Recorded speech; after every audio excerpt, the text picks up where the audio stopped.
Sabab misal sih ini format. Fotokinsa unti ganit. Foto ini sama nih.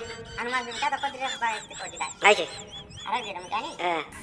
Lal, asyama kan jirtan Oromo tanya ta Muslima ta Kristana. Wada fatan sila hanggafa.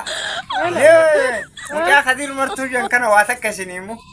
Bar muka kadir martu kun kutada. Ma ke wali sebaita. Hadda bili summa Oromo ya dansa. Ye farse da daweti. Namni barate anim baran ne baita. Akasit debiya. Jor jenim ban bal lagi sih. Thai abisi raga je muka ko sida.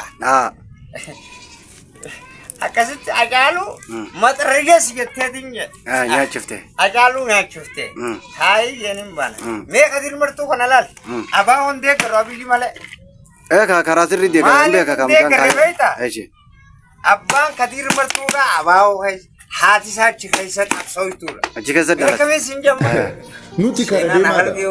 Gafta kuna fi sifis dabarin kena ufte duti nu fute dem tifaile jiru ufte gafas garin janaza kenya sodate nu bakata kunis imiman na chalo la senu haka sire retti nu bacha kabri da nu bakata refi kenya marame wala ka ama biye nu tide di emila nu tida ama sadakani sina kameta ziyan nufta ama sana boda guyan olte bu bulte la ite bariti ya dan nuke umatte gaddama ariti Ajaran Inggris mana aja, narka betul.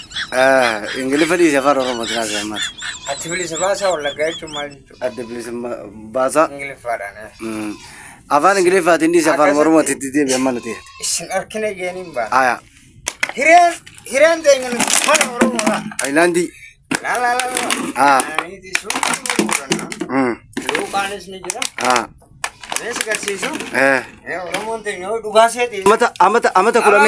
Amata kula mega isan kesa turte me. Amata kula mega. Jireenya ke dibe tanata de chot.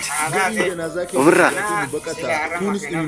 Makina mega amata mega isan kesa turte me. Abo nage na nisani kafale. Welcome.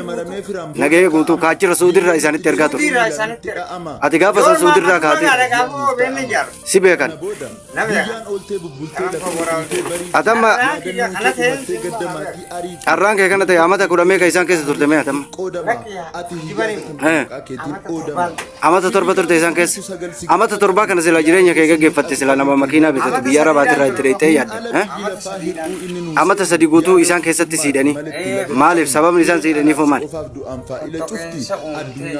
Fotokin sa maali. Aishi. Yerof karabo kate. Liya jor kana manum banne Ah. Nuti kara demada. Gafta kona fi sifis dabarin kenya dufte duti nu fute dem tifaile jiru tufte. Gafas garin janaza kenya sodatu. Kesi taka tisira bukasan jicho kesa. Hakata sire ratinu bacha kabin. Daga sira bukasan. Refi kenya so daga goto ada bisani.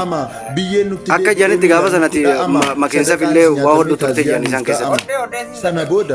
Guyan olte bubulte laftis. Mucha gafa garte osode munama kuda sagal namni dipito kofai kesa dube garte namanya ate chibayise. To kichabesan wal beitani isasen. Muhammad Frigafa tijirtu sagal sigafatanu yaadate simil atu qabri ke yaadatan chabeku wallalte jila fahir u inni musa amma me man robo kun jechon ka tisi amata me ka jecho robo kapsa ise ailandi kana gurtu me mal sinjan gammatun ittifufti yen hawi jiraachuf qabnu hakni sanu dhokate malenu karade garu achi keessa galte garte jireenya mataa keeti ailandi kana guru irra gari damo isan keessa akkasitti umri guutu isan keessatti qabsaa'u gaaf tokko naafi siifis dabareen keenya dhuftee duuti nu fuutee faayila jiru cuftee gaafas gariin janazaa keenya kunis imimmaan naachaa lola. Kudhanii jira. Keessaas kudhanii jira. Kudhanii jira. Keessaas kudhanii jira. Kudhan kudha takka kudha lama kudha sadii. Kudha sadii fi kudha sadii 20 Kudhani. Soddomi jaan ta'u. Soddomi jaa. Arsadiin naadhayi. Eeshe. Kurumashnu fi yaaduneera. Raftaa jechuun. Jireenya mataa keetii akkanatti oofachuu kana gammachuun maal si dhagaa? Isaan harkaa bahuudhaaf.